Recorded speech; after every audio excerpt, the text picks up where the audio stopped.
और गवाहों को मद्देनजर रखते हुए यह अदालत अभियुक्त श्रीकांत चौबे उम्र 16 साल पुत्र नीलेश चौबे, अभियुक्त मुक्ति देशमुख उम्र 16 साल पुत्र शशिकांत देशमुख को उम्र कैद की सजा सुनाती है। इसके साथ अभियुक्त प्रबल बोर्डे उम्र 16 साल पुत्र वामन बोर्डे, अभियुक्त रघु आप्टे उम्र 16 साल पुत्र विश्वास आप्टे को सजाए मौत का हुक्म देती है, हैंग टिल डेथ।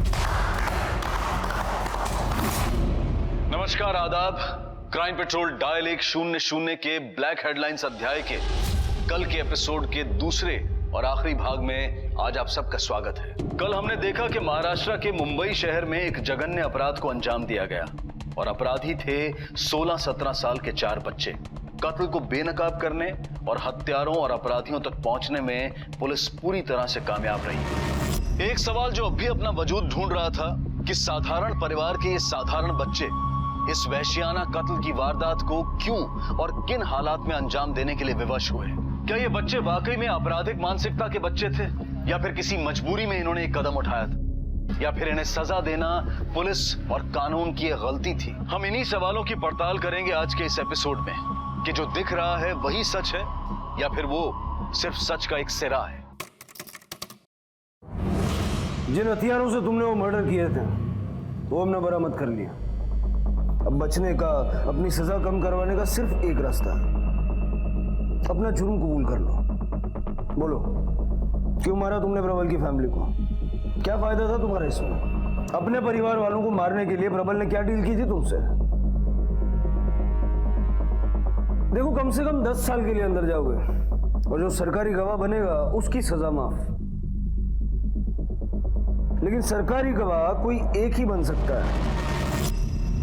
अब अगर ये चांस निकल गया तो सर मैंने किसी को नहीं मारा सर। मैं इस केस में भी इन्वॉल्व नहीं हूँ सर। मैं तो प्रबल के घर से मैं अपने घर चला गया था सर। मेरा इस केस से कुछ लेना देना नहीं है।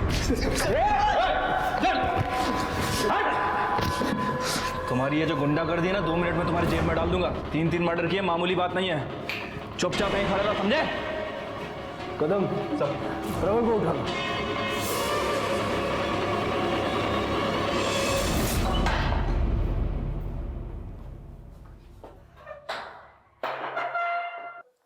तेरे दोस्त तुझसे ज्यादा समझदार निकले। बिना अपने हाथ पैर तुड़वाए सब कुछ उगल दिया। अब तेरी बारी है, सारी कहानी शुरू से बता। सर अब उन्होंने सब कुछ बोल ही दिया है तो मैं क्या बोलूं? यही कि तू वैजंती का चौतेला बेटा है, वामन की नाजायज औलाद। सौतेला और नाजायज मैं अपनी मर्जी से नहीं बना, उनकी वजह से था, जो मुझसे नफरत करते थे। इस नफरत को तूने अपने दोस्तों के साथ मिलकर मिटा दिया। चल, तेरा तो समझ में आता है। अपने दोस्तों को क्या घुट्टी पिलाई, क्या लालच दिया था? दोस्ती में लालच देना पड़े, लानत है ऐसी दोस्ती पे। और दोस्तों को फंसाना भी दोस्ती नहीं है। डायलॉग बहुत अच्छे मारता है। यही डायलॉग मार के लपेटा था उनको भी। हा? सर,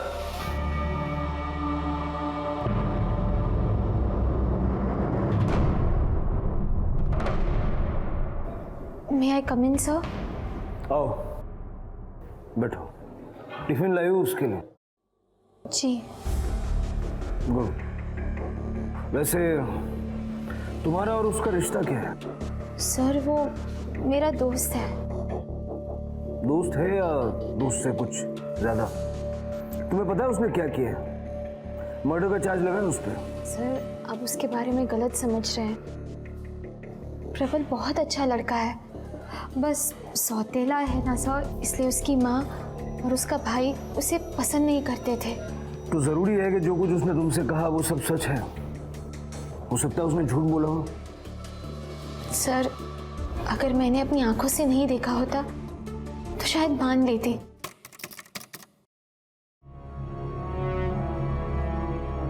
प्रबल तो स्कूल क्यों नहीं आया, यहाँ क्यों बैठा है?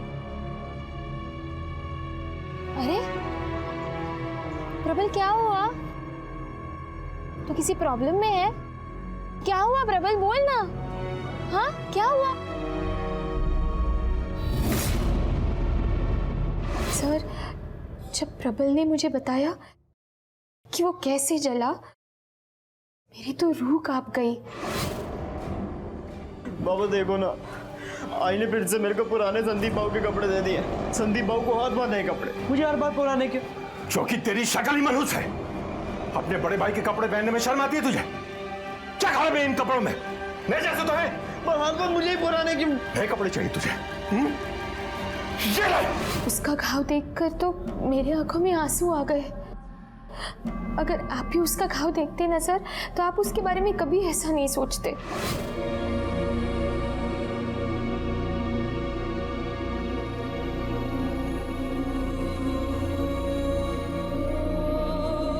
ये बाप है कि जल्लाद? अपने जायज बेटे को तो हाथ नहीं लगाता। बोलो मुझे बेटा मानते ही कहाँ है? प्रबल, प्रबल, सर अगर आपको मेरी बातों पर यकीन नहीं है तो आप प्रबल की बॉडी पर जलने कटने के ऐसे कई निशान देख सकते हो। मुझे लेट हो रहा है, आप प्लीज ये खाना उसे दे दीजिए।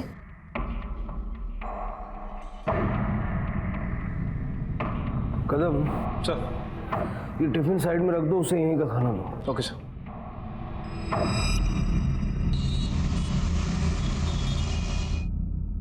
सर, प्रबल की मेडिकल रिपोर्ट। सर, रिपोर्ट के हिसाब से उसकी बॉडी पर लगभग 32 घाव हैं। सर, इनमें से कुछ घाव पानी से जलने की वजह से, कुछ सिगरेट से और कुछ आयरन से। और सर, ये घाव लगभग 5 साल से 1 महीने तक पुराने हैं। मतलब आरती सच बोल रही थी? पक्का नहीं है सर। डॉक्टर पूरी तरह से श्योर नहीं है कि प्रबल ने घाव खुद से अपने आप को पहुंचा है या फिर किसी दूसरे ने उसे दिए। अगर सर प्रबल ने खुद से अपने आप को ये घाव किए हैं तो सर ऐसा करने के लिए क्रिमिनल माइंड का होना बहुत ज़रूरी है। काफ़ी मुश्किल काम है सर ये। सर, ये वेपन की फॉरेंसिक रिपोर्ट। फॉरेंसिक रिपोर्ट के हिसाब से हथियारों पे कहीं कोई ब्लड ट्रेसेस नहीं मिले, लेकिन इतना तय है कि वामन की फैमिली की हत्या ऐसे ही हथियारों से की गई है। हथियारों के साथ जो हमें ग्लव्स मिले थे, उन पर जो ब्लड सैंपल्स मिले वो वामन और सुदीप के ब्लड सैंपल से मैच कर रहे हैं। सर, मुझे लगता है कि इन सब का मास्टरमाइंड प्रबल ही है। सर, वो अपने दोस्तों को बचाने की कोशिश भी कर रहा है। बड़े भाई के पुराने कपड़े मना करे, आयन से जला दिया। फिर जो शुरू हुआ, कभी सिगरेट लगा दी, कभी रेजर से मार दिया, खोलता वो पानी फेंक दिया। आम बात हो गई थी ये सब। तेरे बॉडी पे कहीं भी कोई भी ऐसे मार्क नहीं है जो तू खुद नहीं बना सकता, जहाँ तेरा हाथ नहीं पहुँचता। सोतेला होना शक जायज है। अपनी औलाद होती तो शक की जगह हमदर्दी जता रहे होते आप। मेरे बाप ने मुझे मेरी माँ से अलग कर दिया, कभी मिलने नहीं दिया। तो ये भी नहीं पता कि वो जिंदा है या मर गई। तो तूने सोचा कि तेरी अपनी माँ तो है नहीं और ये लोग तेरे अपने नहीं हैं, तो इनकी प्रॉपर्टी क्यों ना तेरी अपनी हो जाए? प्रॉपर्टी के लिए मारना होता तो कब का मार देता। फिर किस लिए मारा? शिंदे सर, इसे भी इसके दोस्तों के पास ले जाओ। अब ये सब साथ में मिलकर बताएंगे कि ये मर्डर इन्होंने क्यों किया। कदम सर, इसके परिवार में कोई है सगा सौतेला, कोई बचा है? हाँ सर, वैजंती की माँ है।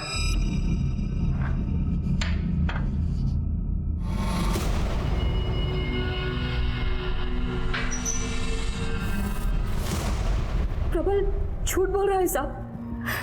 वैजंती, सुदीप और वामन ने कभी भेदभाव नहीं किया उसके साथ। जिस स्कूल में सुदीप जाता था उसी स्कूल में प्रबल भी गया। दोनों के लिए एक जैसे एफडी अकाउंट खोले थे। यहाँ तक कि सुदीप के जन्मदिन पर प्रबल के लिए नए कपड़े आते थे। कभी उसे डांटा नहीं, हाथ तक नहीं लगाया उसे। हाँ, शुरू में मेरी बेटी के मन में थोड़ा गुस्सा था, लेकिन बाद में वो समझ गई थी कि सारी गलती वामन की है। उसके लिए एक मासूम को क्या सजा देना? अपने बेटे से बढ़कर मारा था साहब उसे। पर देखिए साहब, क्या किया उसने उनके साथ।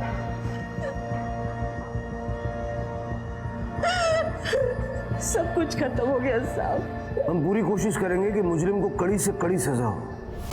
थैंक गॉड यार, तू आ गया। अब हम सब साथ में हैं।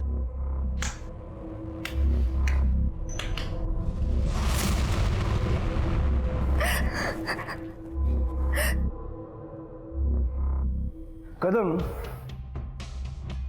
मुझे प्रबल की कहानी से ज्यादा इनकी कहानी सच लगती है। क्योंकि अगर प्रबल की माने तो वामन बड़ा ही गुस्सेल टाइप का आदमी था और इसीलिए वो उसे टॉर्चर करता था। लेकिन फिर कमाल की बात यह है कि उसकी बीवी और सुदीप के बॉडी पर कोई हमें ऐसी इंजरी का मार्क नहीं मिला जैसा प्रबल की बॉडी पे मिला। सर मुझे तो लगता है कि ये प्रबल झूठ बोल रहा है। हो सकता है उसने ये झूठी कहानी सुनाकर सबको फूल बनाया हो।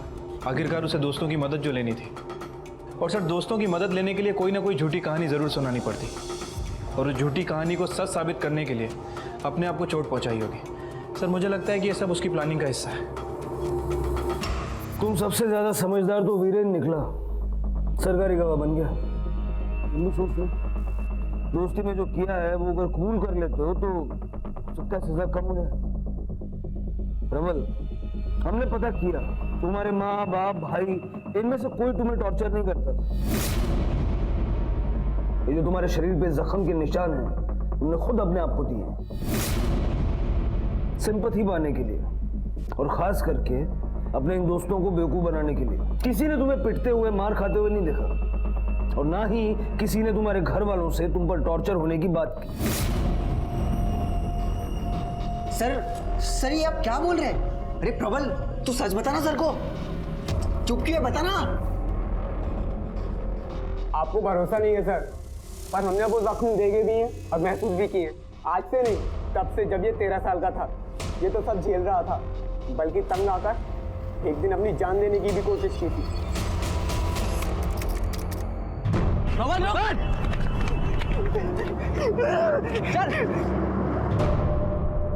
हो गया तू? क्या करने जा रहा था? मैं हाथ छोड़ता हूँ, मुझे जाने दो, मरने दो मुझे। अबे तू पागल हो गया क्या? क्यों मरना चाहता है? तुम देखना चाहते हो?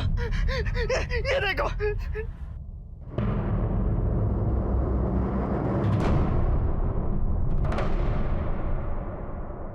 क्या हुआ?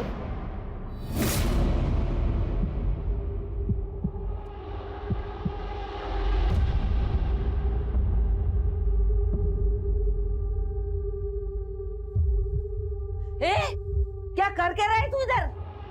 आई वो दिख तो रहा है, चोरी कर रहा है ये। मैं अपनी आई की फोटो ढूंढ रहा था। अपनी माँ की फोटो ढूंढ रहा था? हैं? चोर कहीं का, चोरी कर रहा है ना? मैं चोरी नहीं कर रहा था। ऐसे नहीं बताएगा, ये सबक जिंदगी में कभी भूलेगा नहीं तो। आज बचा लो।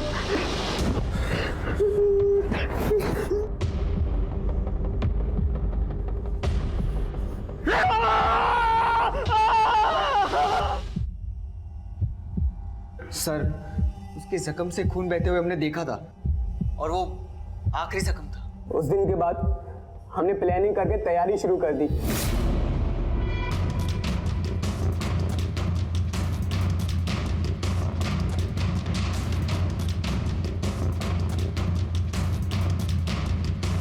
ग्लव्स मिले? हाँ मिले यार, पर तूने जो बोले थे वो वाले नहीं मिले। ये देख। अरे चलेगा। अरे यार, इस पे धार लगवानी पड़ेगी वरना से चूहा भी नहीं मरेगा।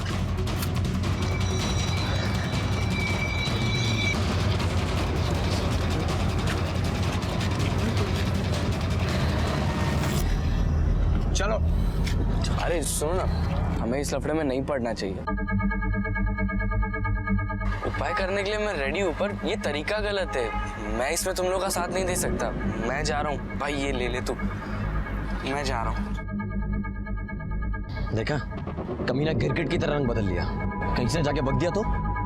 यार वीरेन ठीक कह रहा है, वो मेरा प्रॉब्लम है। तुम्हें इस लफड़े में नहीं पड़ना चाहिए, और जितना बुरा मेरे साथ हुआ है ना, उससे बुरा क्या होने वाला है। देख यार, अब तो बहुत सह लिया। हम दोस्तों के होते हुए तू रोज मार नहीं खाएगा।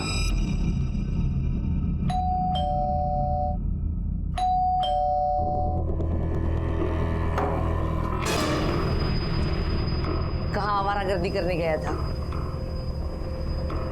सुबह से कहाँ मरने गया था तू? तुझे मारने की तैयारी कर रहे थे।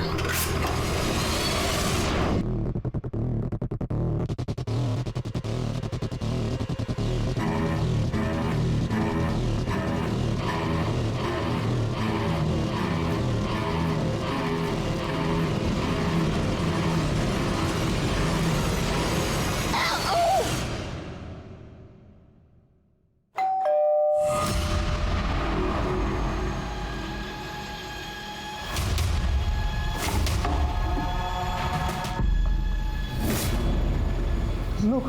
ज्यादा आवाज किया ना यही मुंडी काट दूंगा। जा अंदर।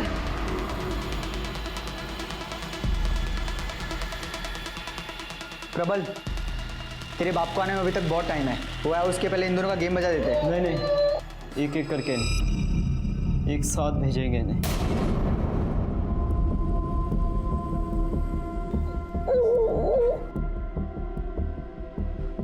अरे इतनी जल्दी क्या है ऊपर जाने की?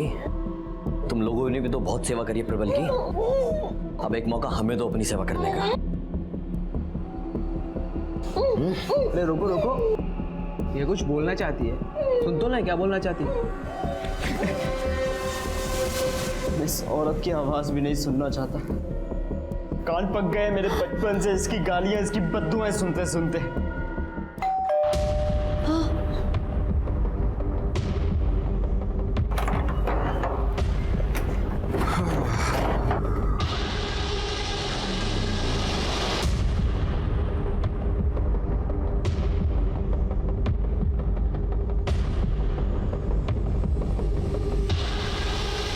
प्रबल की आई कहाँ है? नकली नहीं, असली वाली। प्रबल को उसकी माँ से दूर रखा ना तुम लोगों ने। तुझे मालूम है ना वो किधर है? पता है ना तुझे? हाँ? कपड़ा मत निकाल, चिल्लाएगा तो आवाज आएगी।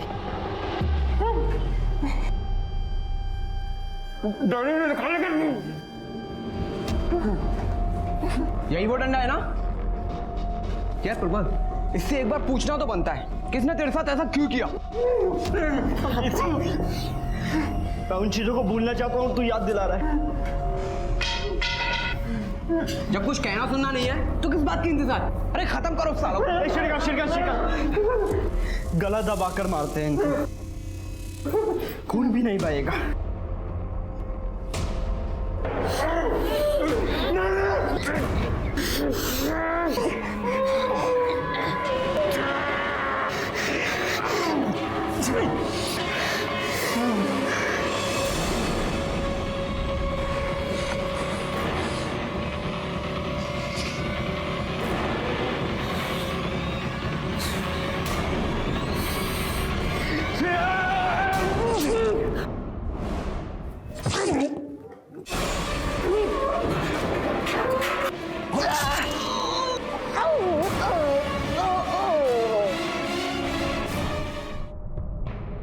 तुम लोगों ने मुझे नर्क से निकालकर नई जिंदगी दी है। अरे खुशी की तो बात है।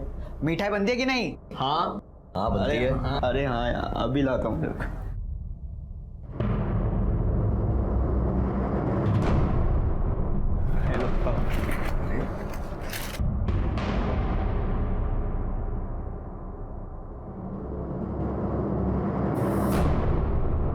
यार खुशी हमारी और मिठाई उसके पैसों की। गलत किया हमने, नहीं खानी चाहिए थी ये मिठाई हमें। तो जितना खाया उसका पैसा रख देते हैं, हिसाब बराबर। हाँ ये ठीक है। हो गया सब? हाँ सब खाली हो गया। चल सही है। श्रीकांत तू ये लूट का सामान लेकर निकल। चल, और तुम दोनों मेरे साथ चलो। अरे मार मार, अरे मार रे बिंदास। यार अरे मार, अरे अच्छे से मारना यार। अरे तू मार, कुछ नहीं होगा, मुझे खून बहना चाहिए। घुसा मार, खून बहना चाहिए। मार मार मार मार मार। अरे कुछ नहीं होगा मुझे।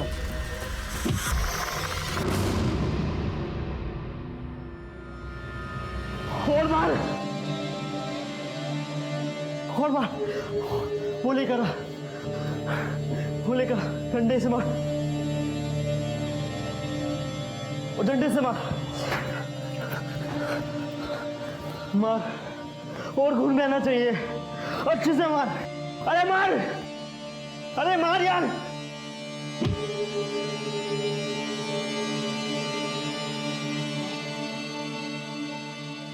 हुई ना बात, अब कोई भी नहीं कह पाएगा कि मुझे मारने की कोशिश नहीं हुई है। मेरे मुंह में कपड़ा ठूसा और वो हथियार वाला बैग लेके निकला।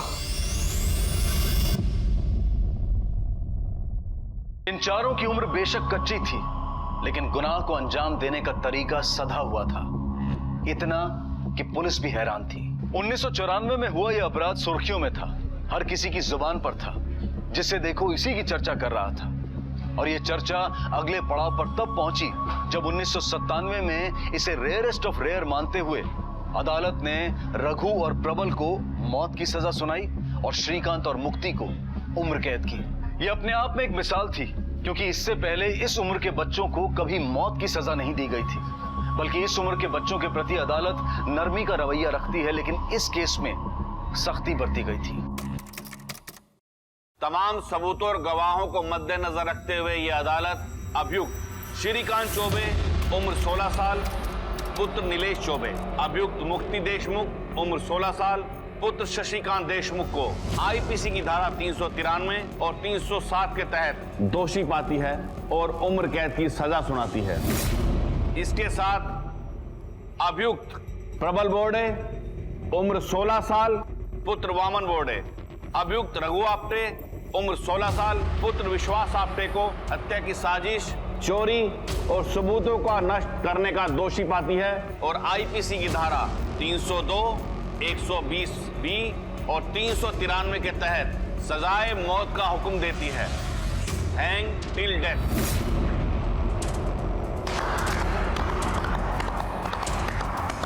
थैंक यू जज साहब, हमें पता था यही होगा। अंधा कानून मुर्दाबाद, अपनी दोस्ती जिंदाबाद। अंधा कानून मुर्दाबाद, अपनी दोस्ती जिंदाबाद। पुलिस इन्वेस्टिगेशन में प्रबल की घरेलू हिंसा वाली बात झूठी पाई गई। प्रबल ने दोस्तों से झूठ बोला और वो मासूम सही गलत सोचे बिना दोस्ती की खातिर अपराधी बन गए। प्रबल और रघु को फांसी की सजा मिलने के 3 महीने बाद इनके वकील ने इनकी कम उम्र को बेस बनाते हुए मर्सी प्ली फाइल की, जिसकी वजह से इनकी फांसी को उम्र कैद में तब्दील कर दिया गया। क्योंकि इन चारों लड़कों ने मिलकर इतने जघन्य अपराध को अंजाम दिया था, इसलिए कोर्ट ने इन्हें अलग अलग जेल में रखने का आदेश दिया। नमस्ते सर। मैंने तुम्हारे केस की फाइल देखी है, बहुत पहुंची चीज है तू, लेकिन यहां पर पहुंचने की कोशिश मत करना। सर मैं ऐसा नहीं हूँ। अगर तुम ऐसे नहीं हो तो तुम्हारे लिए अच्छी बात है। सर मैंने पेंटिंग क्लास के लिए एप्लीकेशन दी हुई थी, मैं कब से क्लास ज्वाइन कर सकता हूँ? इसके लिए तुम्हें पेंटिंग बनानी होगी। आज शाम तक तुम्हारे पास पेंटिंग बनाने का सारा सामान आ जाएगा। Thank you sir.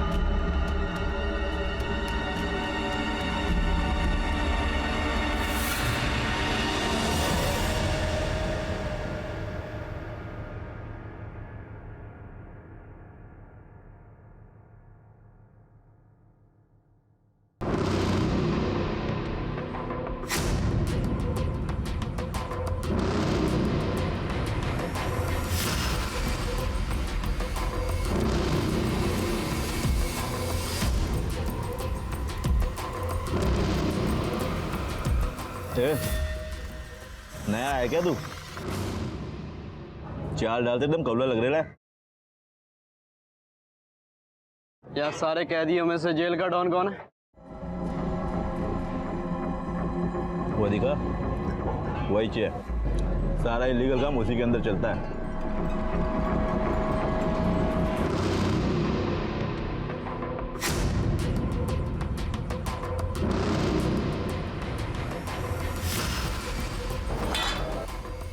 नमस्ते भाई, नया हूँ मैं यहाँ। सुना आप दोनों यहाँ के, बहुत रौब है आप। तू यहाँ पे भाई बनने आया क्या? बनने की जरूरत नहीं है, मैं हूँ। बस इतना बताने आया हूँ, मेरे रास्ते मत आना।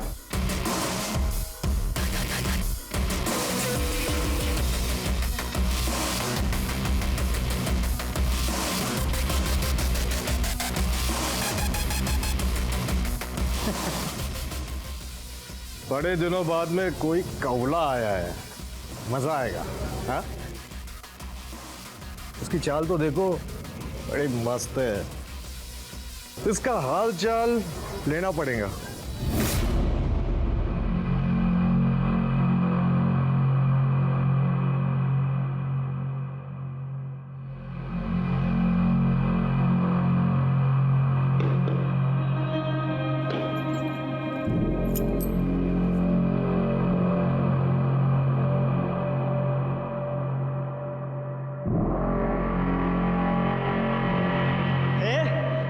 हेगड़ी किसको दिखा रहा है?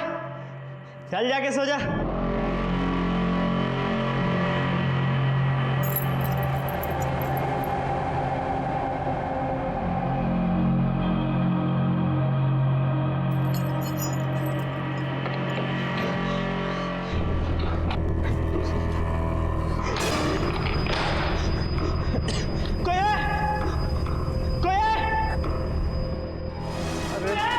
हूं ना तेरे लिए मेरी जान। हाँ ये क्या कर रहा है?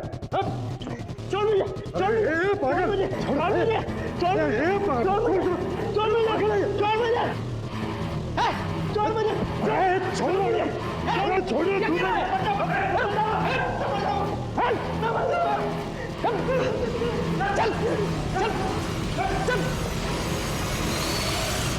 तू आत्महत्या करने क्यों जा रहा था? सर वो मेरे साथ जो करने जा रहा था उससे अच्छा तो आत्महत्या करना है। प्रबल ने भाई सिंह पर मॉलेस्टेशन और रेप की कोशिश का आरोप लगाया था और इसके बाद सारे कैदी उससे खुद ही दूर रहने लगे थे। वो समझ गए थे कि बच्चा दिखने वाला ये लड़का असल में बहुत शातिर है, लेकिन इस दोहरे चेहरे के पीछे का असल सच क्या था ये तो प्रबल ही जानता था। तुम्हारी पेंटिंग की बहुत तारीफ हुई है, खास करके वो बुद्धा वाली पेंटिंग तो 8,000 में बिक भी गई। ये बहुत अच्छी बात है कि तुमने अपने अंदर के कलाकार को मरने नहीं दिया। सर ये सब आपकी वजह से हुआ है। Thank you so much sir. सभी उसके कला के प्रशंसक थे। उसके हुनर का अंदाजा इस बात से लगाया जा सकता है कि उस वक्त में भी उसकी पेंटिंग 8,000 में बिकी थी। न सिर्फ पेंटर बल्कि वो एक अच्छा मूर्तिकार भी था। उसकी इन खूबियों ने जेलर खानविलकर का दिल जीत लिया था, लेकिन क्या वो वाकई में सिर्फ अपनी कला का प्रदर्शन कर रहा था? सर ये क्या? ये phone, mobile phone. Mobile phone? No connection, no झंझट। तुम कहीं भी हो अपने घर में लैंडलाइन पर बात कर सकते हो। देखा बनाने वाले ने क्या चीज बनाई है। इससे मैं 1 मिनट उससे बात कर सकता हूँ क्या? वैसे ये अलाउड तो नहीं है, लेकिन तुम एक कलाकार आदमी हो इसलिए मैं तुमको मना भी नहीं कर सकता। बोलो नंबर। Thank you sir.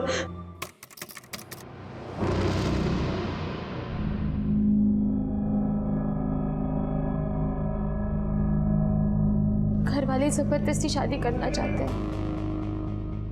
तो कर ले शादी। अच्छा तू जानता है ना मैं तेरे अलावा किसी और से शादी नहीं कर सकती। पर मेरा कोई भरोसा नहीं है। तू कभी ना कभी तो बाहर आ जाएगा ना, मैं इंतजार करूंगी। मुझसे इतना प्यार करती है फिर तो कुछ करना पड़ेगा। सुन बोरीवली हॉस्पिटल में मिलते हैं, ठीक है? चलो स्माइल कर।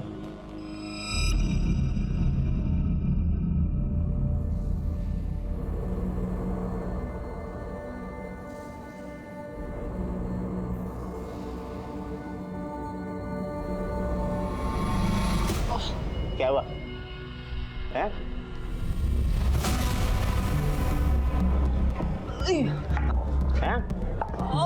क्या हुआ है? क्या हुआ तेरे को? अरे क्या हुआ? अरे क्या लेके जाओ हॉस्पिटल। ले चलो। नाबालिग प्रबल अब अडल्ट हो चुका था। कम से कम अपने बर्ताव में उसने इतनी भलाई और नरमी दिखाई थी कि जेलर और सारा स्टाफ उसके चंगुल में फंस चुका था। इन सब की अनदेखी करते हुए प्रबल द्वारा यह कहानी किसी और ही मोड़ पर जाने वाली थी। प्रबल इतना शातिर हो गया था कि यह कहना मुश्किल था कि वो अब क्या करने वाला है।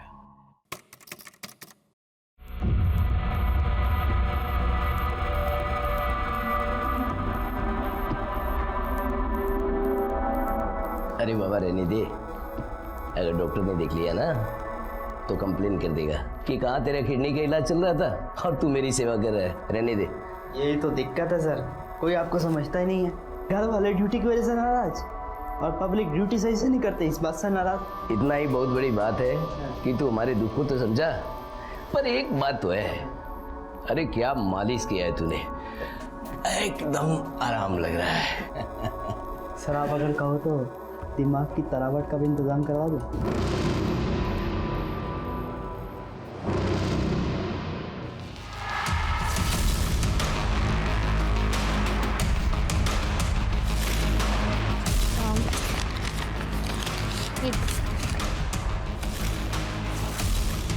तीन बियर किसके लिए चाहिए?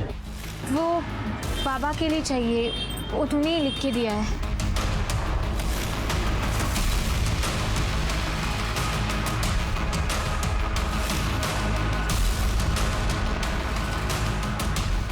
ये दवाई दीजिए। 10 किस लिए? हमेशा तो एक लेके जाती हो। वो माँ गाँव जा रही है ना, इसीलिए।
हेलो, क्या तुम देखो आसपास कहीं मिलते हैं क्या, और हॉस्पिटल पे नजर रखना। सर वो प्रबल, प्रताप और विनोद को बेहोश करके अपनी गर्लफ्रेंड आरती के साथ बोरीवली हॉस्पिटल से भाग गया है। फौरन वायरलेस को मैसेज करो, प्रबल की फोटो डिस्ट्रीब्यूट करो, दो की टीम बना के बस स्टेशन, रेलवे स्टेशन सब जगह भेजो, और उस आरती की फैमिली से भी पूछताछ करो। Okay sir.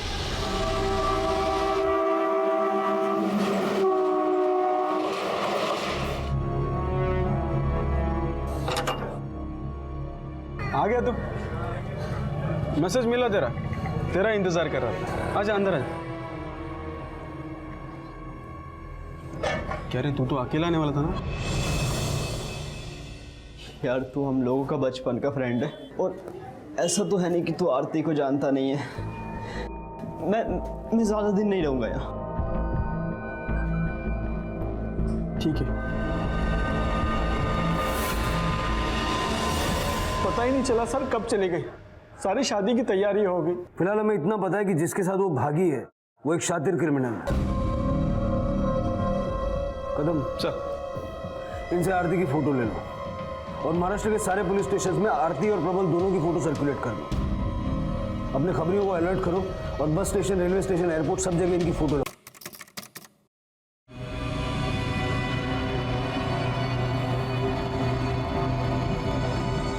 ये ले बड़ा पाव। प्रबल, हम कब तक ऐसे समीर के घर बोझ बन के रहेंगे? तू नहीं तो मैं तो कुछ काम कर ही सकती हूँ ना, लोगों के घर झाड़ू पोछाई कर देती हूँ। ऐसा सोचना भी मत, क्योंकि पुलिस अब सिर्फ मुझे नहीं तुम्हें भी ढूंढ रही होगी। एक आइडिया है मेरे पास।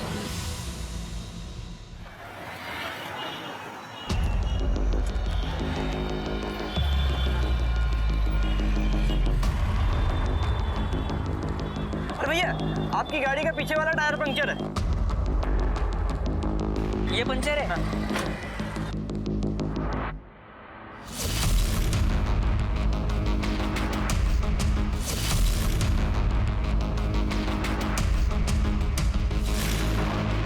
क्या हुआ तो है, ये टायर किधर पंक्चर है? ये दिख रहा है टायर पंक्चर है। टायर पंक्चर रहता तो रोड से चिपका रहता है वो। मुझे लगा वो पंक्चर है, इसलिए मैंने बोला। कुछ काम धंधा नहीं रहता तो ऐसे ही बोलेगे ना।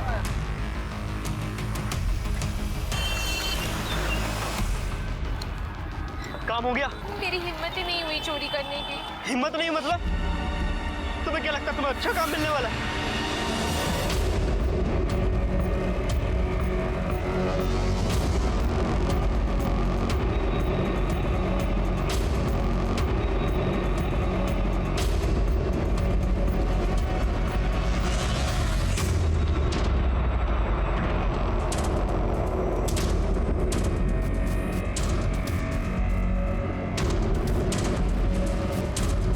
अरे भैया, आपकी गाड़ी का पिछला टायर पंक्चर है।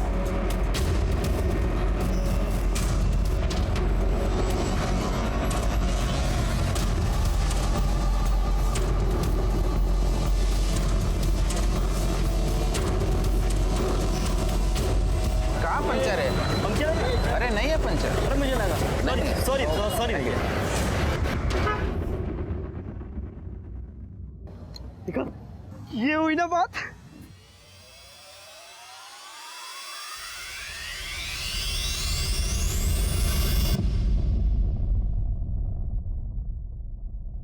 तुम्हें ठीक से याद है यही दोनों थे? हाँ सर, मुझे याद है, यही दोनों थे। कुछ अर्जेंट मेल करता था उन्हें। मैंने कहा आईडी लेकर आओ, तो उन्होंने कहा आईडी गाड़ी में रखा है, ला कर देते हैं। मेल करके गए और आईडी लेकर वापस ही नहीं आए। कदम, साइबर सेल से कांटेक्ट करो, पता करो उसने जिस कंप्यूटर पे मेल किया था उसका आईपी एड्रेस क्या है। Okay sir.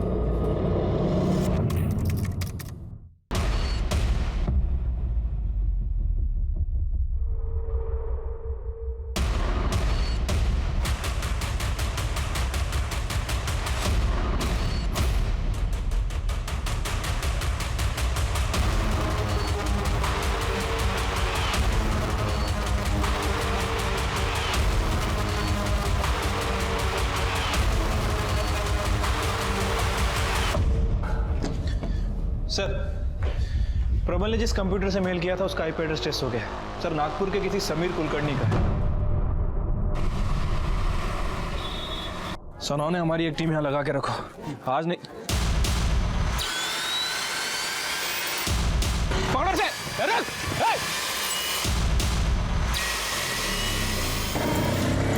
सावंत, ये बाइक का नंबर वायरलेस पे अपडेट करो। और जहां भी मिले हमारे रुकने को बोलो। क्विक। मासूम बच्चे से प्रबल एक पेशेवर क्रिमिनल बन चुका था। उसके पेशेवर होने का सबूत यह था कि मुंबई पुलिस उसे ढूंढ रही थी, ये वो जानता था। लेकिन बावजूद इसके वो मुंबई में अपनी पत्नी आरती के साथ दादर में रह रहा था। और ना सिर्फ रह रहा था बल्कि एक अलग तरह की ब्लैकमेलिंग को भी अंजाम दे रहा था, जिसमें वो अकेला नहीं था बल्कि जेल में मिले उसके कुछ पुराने साथी भी शामिल थे।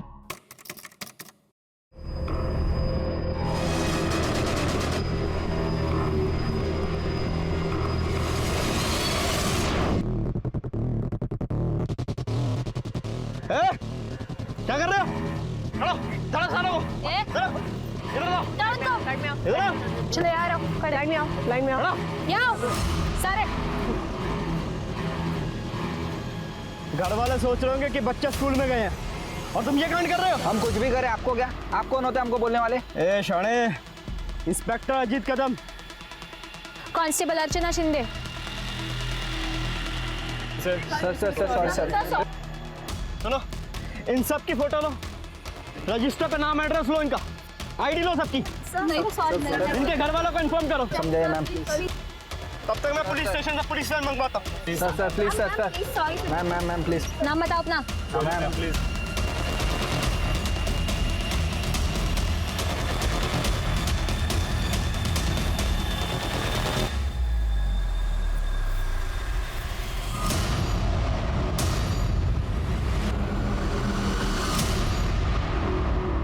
इस आदमी का नाम अजीत कदम नहीं है, इसका नाम प्रबल बोडे है और ये इसकी पत्नी जिसका नाम आरती है, ना कि मीरा चौहान। हम लोग इसे बाहर ढूंढ रहे हैं और ये गार्डन में घूम रहे हैं। तूने मुझे दुनिया की सबसे बड़ी खुशी दी है।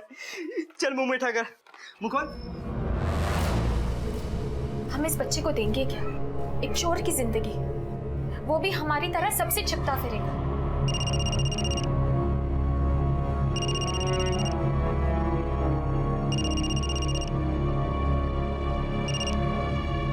हेलो, तुम लोग फटाफट घर से निकलो। पुलिस ने तुंडा, श्याम और राजू को गिरफ्तार कर लिया है। लगता है कोई खबर लगी है।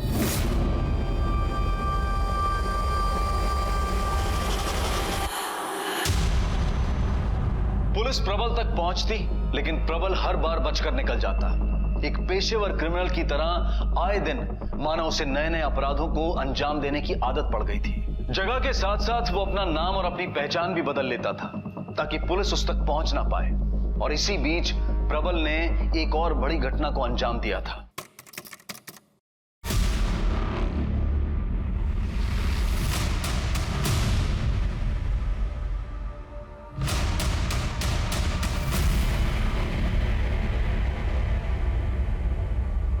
जी एक रूम चाहिए। कितने घंटे के लिए? 1 घंटे के लिए। और वो आईडी का तो कोई सीन नहीं है ना? अगर तुम आईडी वाले होते तो यहाँ नहीं आते। 1 घंटे का 2000। 2000 देना जरा इन्हें 2000।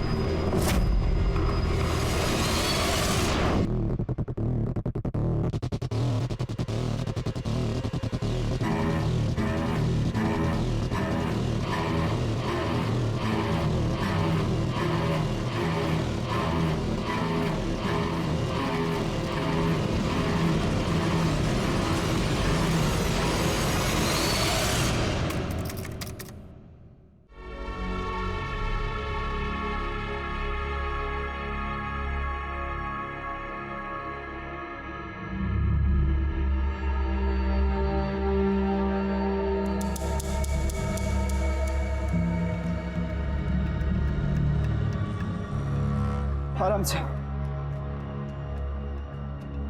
आरती मेरी बात मानो, अपनी बहन के पास चले जाओ। पुलिस हमें ढूंढ रही है और मैं नहीं चाहता कि हमारे बच्चे को कोई नुकसान हो। और ये फोन लो, ये है ना, जब चाहे मुझसे बात करना। चल। क्या हुआ? क्या किया इसने? सर मार्केट में चोरी करते हुए पकड़ा गया। अच्छा खासा जवान आदमी, चोरी करते हुए शर्म नहीं आती? क्या नाम है तेरा? अब्दुल शेख। प्रबल बोर्डे अब्दुल शेख बनकर चोरी के इल्जाम में पकड़ा गया। दादर जेल में वो 3 महीने की सजा भी काट रहा था। उसे लगा था कि 3 महीने बाद वो फिर से खुली हवा में सांस ले पाएगा, बड़ी आसानी से पुलिस की आंखों में धूल झोंक पाएगा। लेकिन आने वाले समय में क्या भेद छुपा था, क्या होने वाला था, इसका अनुमान प्रबल को भी नहीं था।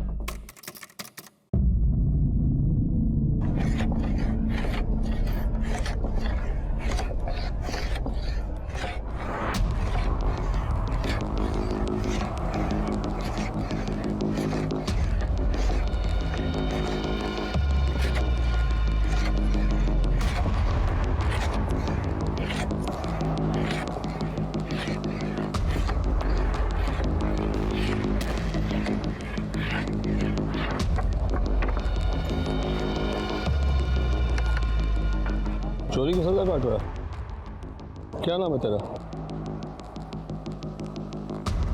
अब्दुल शेख। अब्दुल शेख।